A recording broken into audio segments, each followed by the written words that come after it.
좌우에 인사하라고 안 했는데 좌우에 알아서 인사하시네요. 이제 습관돼가지고. 네, 함께 또 이렇게 인사하면 좋겠습니다. 좌우에 당신과 함께 예배드릴 수 있어 기쁩니다. 우리 초대에 응해 주셔서 감사드립니다.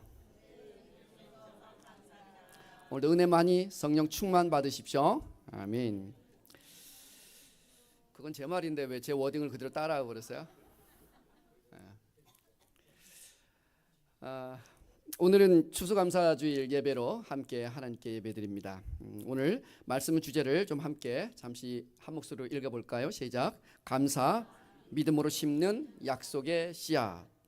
믿음으로 심는 약속의 씨앗이 감사래요. 사랑하는 여러분, 오늘은 추수감사절 예배로 한 해를 돌봐주신 하나님의 은혜에 감사하며 예배를 드리고 있습니다. 설교를 시작하면서 여러분께 한 가지 질문을 하나 드려보고 싶습니다. 하루 종일 아무것도 눈을 씻고, 우리 어른들 표현에 눈을 씻고 찾아보아도 감사할 게 하나도 없는데 그래도 여러분은 감사할 수 있을까요? 몸이 아프고 경제적으로 힘들고 실패가 찾아오고 직장에 어려움이 생기고 관계가 무너지고 기도에 응답도 없고 심지어 수능시험 대박 칠 줄 알았는데 살짝 미끄러지고 그날 그 순간에도 우리는 감사할 수 있을까요? 감사할 수 없는 상황과 이유들이 발에 밟히는 가을 낙엽만큼이나 이렇게 많은데도 하나님께서는 우리에게 범사에 감사하라고 말씀하십니다. 왜 하나님은 우리에게 도저히 감사할 수 없는 상황인데, 현실은 너무나 녹록하지 않는데, 문제투성인데 감사하라고 말씀하실까요? 오늘 우리는 이 말씀 속에 담긴 하나님의 깊은 마음을 좀 살펴보고 싶습니다. 그리고 감사가 우리 인생을 어떻게 바꿀 수 있는 믿음의 씨앗이 될 수 있는지 생각해 보고자 합니다. 감사는 명령이 아니라 약속입니다. 범사에 감사하라고 하는 말씀을 오늘 한 구절 읽었지요. 범사에 감사하라. 여러분의 주보의 첫면 인쇄 화면에 범사에 감사하라고 하는 말씀을 저는 오늘 아침에 봤어요. 제 설교 주제와 너무 똑같더군요. 범사에 감사하라. 이 범사에 감사하라라고 하는 말에 헬라어 원어를 보니까 엔판티라고 되어 있습니다. 엔판티, 유카리스테이테라고 이렇게 쓰여 있는데요. 감사라고 하는 말은 유카리스티아라는 뜻입니다. 유카리스티아, 이게 감사인데 엔판티, 유카리스테이테라고 써놨어요. 엔판티는 모든 상황입니다. 모든 상황, all circumstance, 모든 상황에서 현재 명령형으로 쓰였어요. 다시 말하면 감사를 현재 명령이라고 하는 뜻은 한 번 끝나는 감사가 아니라 지속하여 반복적으로 감사하라라고 하는 뜻입니다. 모든 상황에서 매일 감사하라. 모든 순간에 감사하라. 그럼에도 불구하고 감사하라. 끝까지 감사하라. 감사가 습관이 되게 해라. 이게 바로 헬라의 원어 데살로니가전서 5장 18절 말씀의 의미입니다. 하나님은 왜 이렇게 감사를 강조하실까요? 이렇게 감사하라고, 범사에 감사하라고 명령하실까요? 하나님께서는 우리에게 감사의 이유를, 감사의 원인을 찾으라고 말씀하시지 않고 도리어 감사하라고 명령을 하시면서 내가 너희에게 감사할 수 있는 이유들을 만들어 줄 거야 라고 약속하고 계시는 것이거든요. 그래서 감사하라고 하는 이 말, 범사에 감사하라는 말의 이 문장의 형태는 명령형이지만 사실은 그 말씀 내면에는 하나님께서 내가 널 책임질 거야 라고 하는 약속이 포함되어 있는 말씀입니다. 이건 마치 이런 것이에요. 우리 자녀들이 엄마 아빠에게 가끔 이런 요청을 하죠. 엄마, 나 문제집 필요해요. 엄마, 나 운동화 사고 싶어요. 또 조금 자란 우리 성년이 된 우리 자녀들은 이렇게 이야기할 수도 있을 거예요. 어머니, 아버지, 제가 오늘 면접을 가는데 정장 한 벌이 필요합니다. 구두 한 벌이 한 족이 필요합니다. 이번 수능 본 우리 친구들은 나중에 이런 이야기를 하게 될 거예요. 엄마 아빠, 저 합격했어요. 할렐루야. 가고 싶은 학교를 합격했는데 등록금이 필요해요. 라고 만일에 그런 자녀들이 우리에게 엄마 아빠에게 그렇게 말한다고 한다면 우리 엄마 아빠는 어떻게 대답하죠? 걱정하지 마. 염려하지 마. 그건 문제되지 않아. Don't worry. 걱정할 거 없어. 왜? 엄마 아빠가 다 준비해 두었어. 그것을 이미 다 알고 있어. 난 지금 준비되어 있어.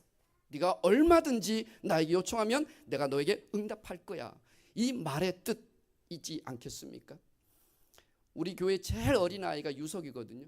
저기 자동차 타고 있어요. 쟤는 지금 벤츠를 타고 있는데 유석이에게 엄마 아빠가 만일에 유석이가 말귀를 알아듣는 쯤 되었을 때 엄마 아빠가 이렇게 표현한다고 생각해 보세요. 유석아, 너는 모든 상황에서 감사하면서 살렴. 이렇게 이야기했다고 해보세요. 자, 그렇다면 이 말 속에 부모님의 어떤 마음이 포함되어 있죠? 어떤 상황에서도 네가 감사할 수 있도록 엄마 아빠가 널 책임질 거야. 우리는 널 절대로 불행하게 만들지 않을 자신이 있어. 왜? 넌 우리 자녀이니까. 우리가 널 사랑하니까 라고 하는 부모님의 책임감, 부모님의 자신감, 부모님의 사랑의 약속이 포함되어 있는 것이에요.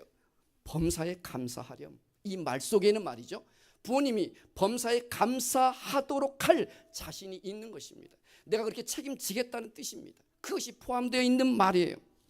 그러니까 유석이는 젖을 먹다가 분유를 먹다가 분유가 모자라면 어떡하지? 날씨가 추워지는 겨울이 됐는데 따뜻한 옷이 없으면 어떡하지? 이런 걱정을 할 필요가 없지요. 엄마 아빠의 확실한 그 약속을 믿고 감사만 하면 되는 것입니다. 성도 여러분, 하나님께서 우리에게 범사에 감사하라고 하신 말씀도 이와 똑같습니다. 내가 너의 인생을 책임질 거야. 너의 필요를 내가 이미 다 알고 준비해 두었어. 어떤 상황이 와도 난 너를 혼자 내버려 두지 않아. 난 널 포기하지 않을 거야. 넌 내 거니까. 넌 내 자녀니까. 넌 내 사랑의 열매니까. 나만 붙잡아. 나만 믿어.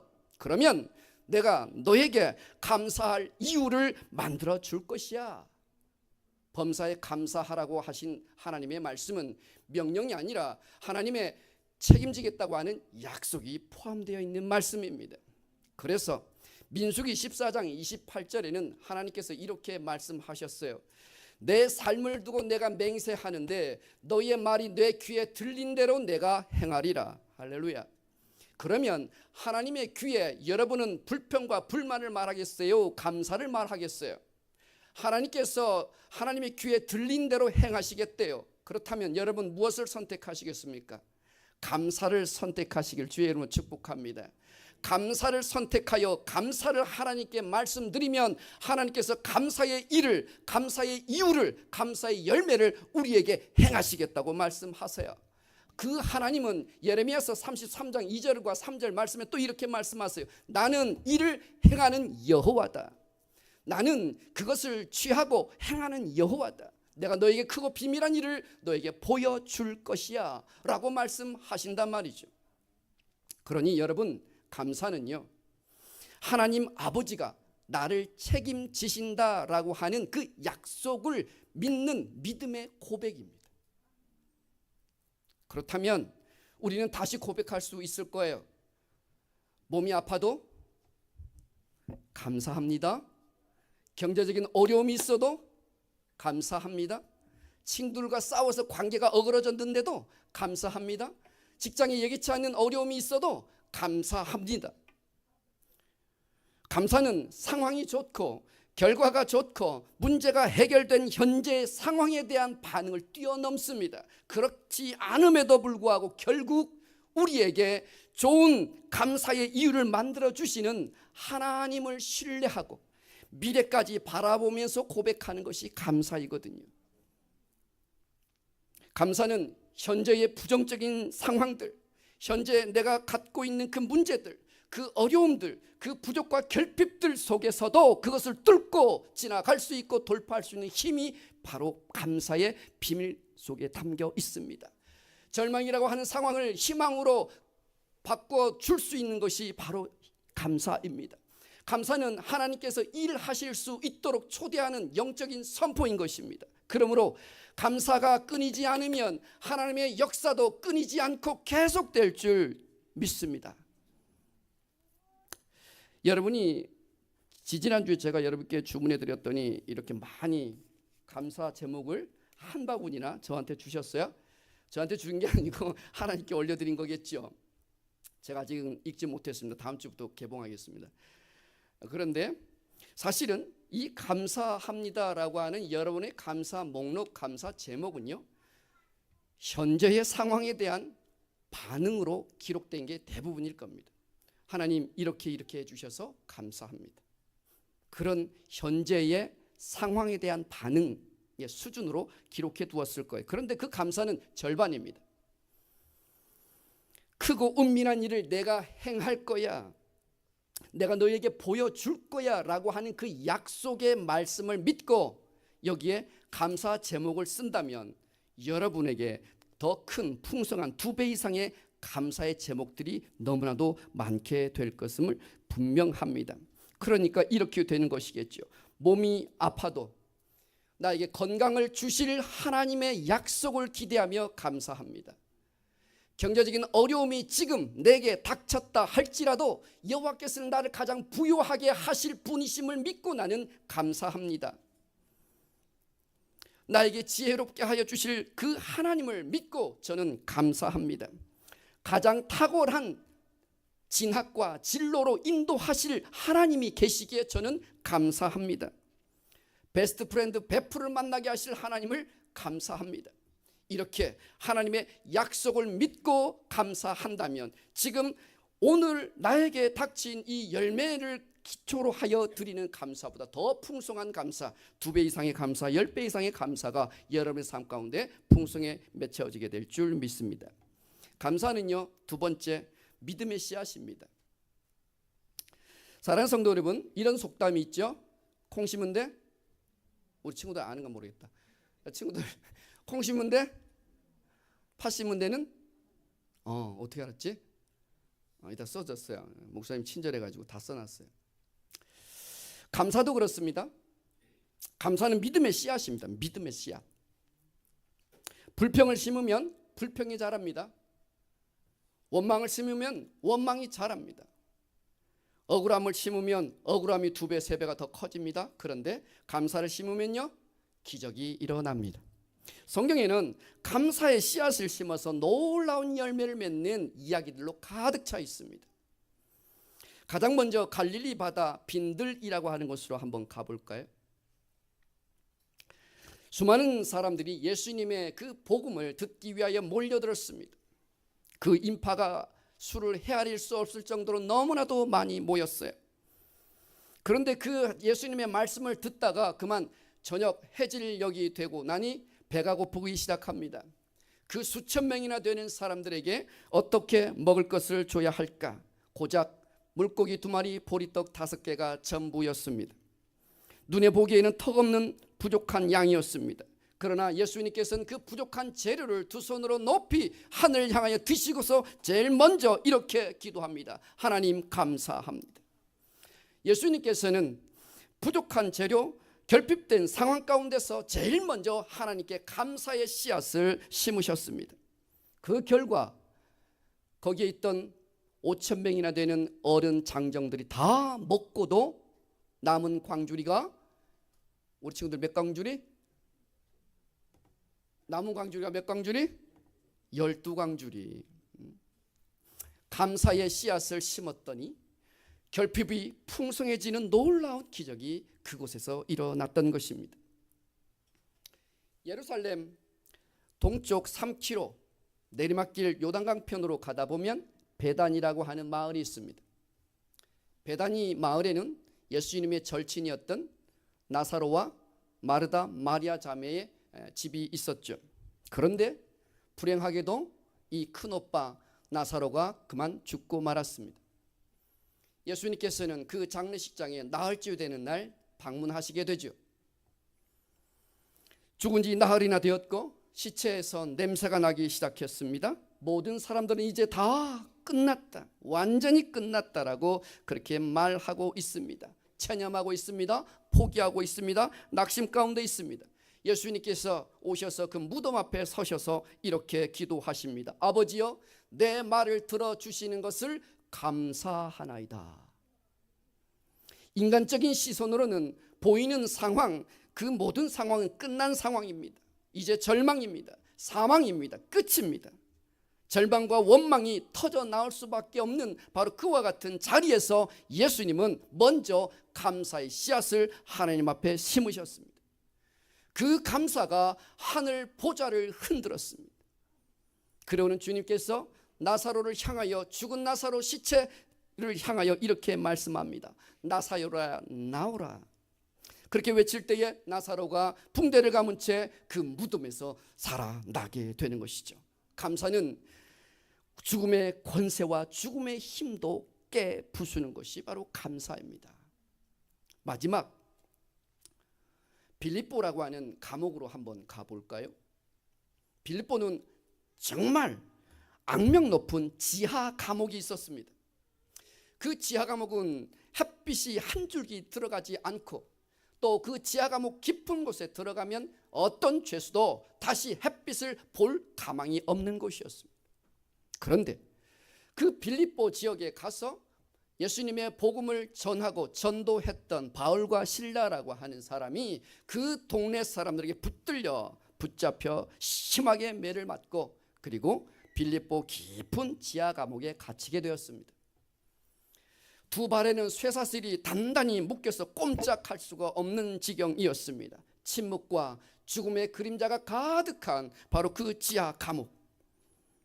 모든 것이 끝났다고 생각되었고, 희망이 없다고 생각되었고, 할 수 없다고 생각되었던 바로 그 어둠의 지하 감옥 가운데서 그들은 놀라운 일을 하기 시작합니다. 밤새 한밤중에 하나님 앞에 감사의 기도와 찬양을 하기 시작합니다. 이들의 감사는 상황에 대한 반응이 아닙니다. 옥죄고 있던 쇠사슬과 또 냉기를 품는 그 바닥 때문에 그들은 원망하거나 그들은 불평하지 않았습니다. 도리어 그들은 입술을 열어 감사의 찬송을 하나님께 올려드리기 시작합니다. 그 찬송은 점점 더 커지더니 그 속에 갇혀 있었던 모든 죄수들까지 그 찬송 소리를 듣게 되고 그 찬송을 따라 읊조리기 시작합니다. 바로 그때 여호와 하나님께서 큰 지진을 일으키십니다. 그 큰 지진, 땅이 터지고 갈라지는 그 지진이 일어나자 빌립보 감옥 그 깊은 지하 감옥에 옥문이 열리기 시작합니다. 발을 단단히 묶고 있었던 쇠사들이 풀리기 시작합니다. 그들은 자유의 몸이 됩니다. 감사는 인생의 감옥문도 여는 열쇠가 됩니다. 사랑하는 여러분, 감사는 상황에 대한 반응이 아니라 믿음의 씨앗입니다. 하나님의 약속을 신뢰하고 내 기도를 듣고 계시는 살아계신 하나님을 믿고 오늘 내 손에 쥐어진 작은 씨앗 하나를 그분 손에 올려드리는 행위가 감사입니다. 하나님은 그 작은 씨앗을 받으시고 결핍을 풍성함으로 바꾸시며 절망은 생명으로 바꾸시고 감옥의 결박과 묶임은 자유하게 만드시는 분이 아버지 하나님이십니다. 그러므로 여러분, 오늘 한 해의 끝자락에서 여러분은 하나님께 어떤 믿음의 씨앗을 심고 싶습니까? 주신 은혜에 감사해서 드린 감사의 제목, 헌금 말고요, 하나님께서 내게 부으실 그 약속을 기대하면서 하나님 앞에 드릴 수 있는 감사 말입니다. 어떤 믿음의 씨앗이 여러분 속에 꿈틀대고 있습니까? 어떤 믿음의 씨앗을 여러분은 하나님께 올려드리고 싶습니까? 지금 내 눈앞의 현실이 어떻든, 상황이 아직 변하지 않아도, 문제가 아직 해결되지 않았더라도 오늘 이 자리에서 하나님께 감사의 씨앗을 심으면 되는 것입니다. 그러면 내일 그 씨앗은 은혜의 열매로 여러분이 먹게 될 것입니다. 오늘 심은 감사가 내일의 기적이 됩니다. 올해 드리는 감사가 내년에 간증이 될 것입니다. 그래서 맥주감사절, 추수감사절 제가 깊이 강조해서 가르치지 않아서 그렇긴 한데, 이 감사절에 드리는 여러분의 그 봉헌물과 헌금은요, 사실은 2년치를 드리는 거예요. 주신 은혜가 감사해서 드리는 예물이면서 내년에도 부어 주실 은혜에 감사하면서 심는 믿음의 씨앗을 드리는 것입니다. 그러니까 2년치죠. 마지막 말씀 드립니다. 감사의 가장 큰 열매는 구원입니다. 하나님께서 범사에 감사라고 말씀하셨는데 이 범사에 감사하는 자들이 받게 될 가장 영광스러운 선물이 바로 구원입니다. 누가복음 17장 11절에서 19절까지 독특한 이야기가 등장합니다. 예수님께서 예루살렘에서 이제 내려가시는 길에 한 마을에 들르셨습니다. 그 마을에는 공교롭게도 나병 환자들만 사는 마을이었습니다. 옛날 말로 우리 어른들께서 나병 환자촌이라고 하죠. 그 나병 환자들만, 문둥병이었습니다. 예전에는 이 나병 환자들이 사는 이 나병 환자촌에 주님께서 들어가셨습니다. 그랬더니 나병 환자들만 살고 있었던 바로 그곳에서 그들이 예수님이 오시는 것을 보고서 이렇게 소리칩니다. 큰 소리를 외치며 예수 선생여 우리를 불쌍히 여겨 주십시오. 우리를 불쌍히 여겨 주십시오. 그렇게 소리칩니다. 나병 환자는 예전에, 요즘에는 그런 병이 없지만 나병이 한번 걸리면 저주받은 병이라 해서, 전염병이라고 해서 가족들도 마을 공동체에서도 다 떠나 그렇게 흩어져서 그렇게 외롭게 평생을 살아야 했습니다. 이들이 아마 희망도 없고 소망도 없는 바로 그 시기를 살고 있는 바로 그 마을에 주님이 오시니까 이들이 예수 선생이여 예수 선생 우리를 고쳐주십시오. 우리를 고쳐주십시오. 예수님께서 그들의 그 외침을 듣고 너무 가련하고 긍휼한 마음이 들어서 그들을 고쳐줍니다. 그래서 그 자리에서 고침받은 사람이 몇 명이었다? 우리 친구들 럭키 세븐? 10? 10명의 나병 환자가 고침을 받습니다. 완전한 기적이죠. 기대하지 않았는데, 평생 이렇게 살 줄 알았는데, 이렇게 내 인생이 끝날 줄 알았는데, 루제 인생으로 그냥 이렇게 살 줄 알았는데 웬걸요? 주님께서 말씀 한마디로 그 나병이 다 깨끗하게 나음을 입은 것을 보고 이들이 너무나 행복했습니다. 얼마나 기뻤겠어요. 그래서 그냥 한달음에 가족들에게 달려갑니다. 그런데 단 한 명이 그 마을에 아직도 계시는 예수님께 쫓아옵니다. 가던 길을 멈추고 다시 쫓아옵니다. 그러는 예수님 앞에 덜썩 무릎을 꿇습니다. 큰 소리로 하나님께 영광을 올려드리며 주님 앞에 감사를 드립니다. 주님께서 말씀하시죠. 내가 10명을 고쳐주었는데 9은 다 어디에 갔느냐. 그런데 한 사람만 주님께 와서 감사를 하죠. 주님께서 이렇게 말씀하십니다. 네 믿음이 너를 구원하였다. 할렐루야. 난치병을 고쳐주신 예수님께 감사했는데 이 사람의 감사는 단순한 예의 차원이 아니었습니다.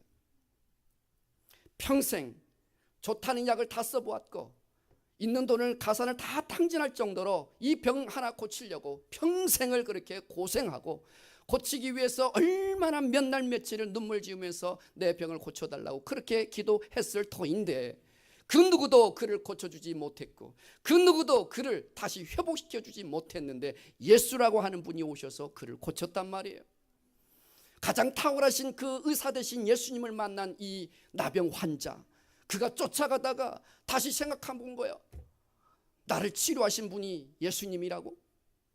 나를 치료하신 분? 그렇다고 한다면 나의 영혼까지도 고쳐주실 수 있고 내 영혼을 구원해 주실 수 있는 분, 그분이 바로 예수님이 아니신가? 그가 생각한 것이죠. 그리고는 다시 헐레벌떡 숨이 찬 그 발걸음으로 주님께 다시 다가온 것이에요. 깊이 감사해 보니까 내 인생의 주인은 당신밖에 없습니다. 당신은 하나님의 아들이시고 우리 모든 죄를 다 대속하여 십자가에서 죽으실 바로 대속의 은혜를 주실 분이 바로 당신밖에 없으신데 그 예수께서 내 영혼의 구주가 되심을 나는 믿습니다.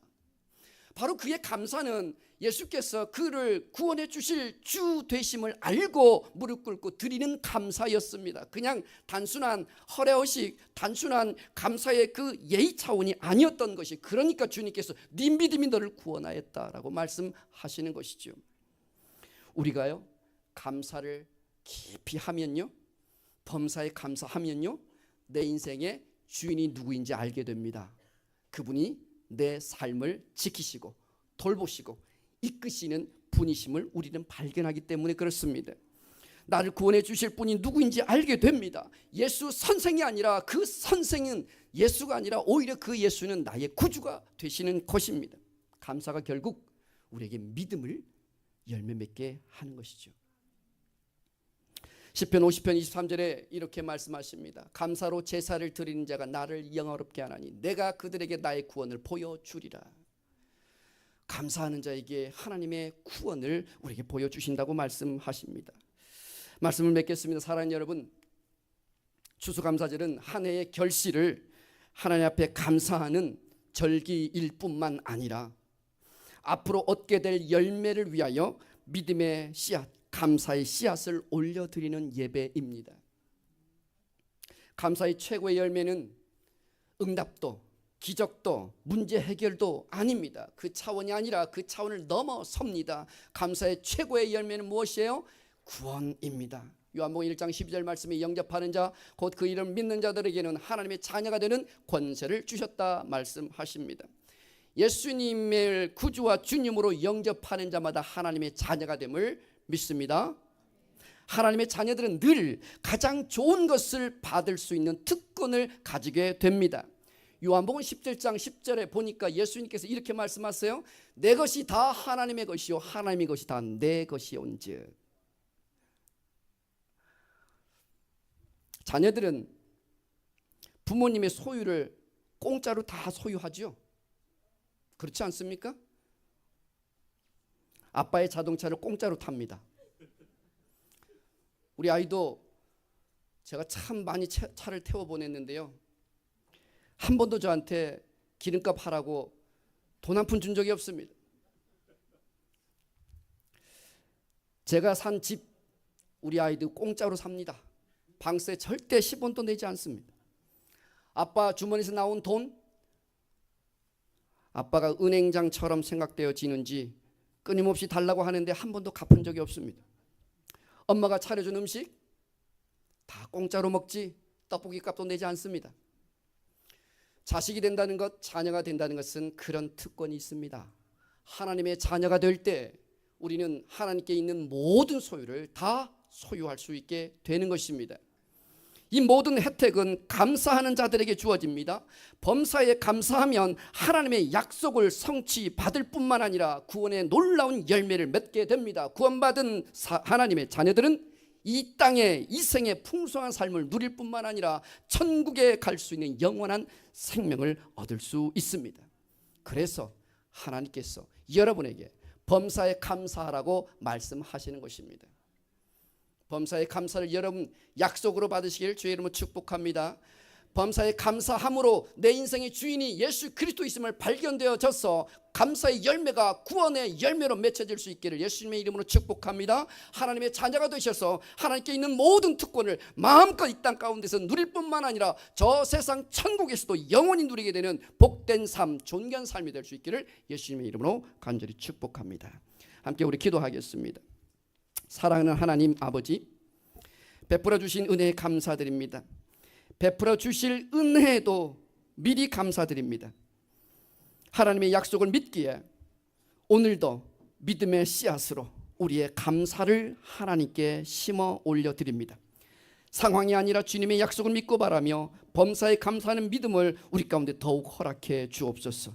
오늘의 감사가 내일의 기적과 구원으로 열매 맺게 하여 주옵소서.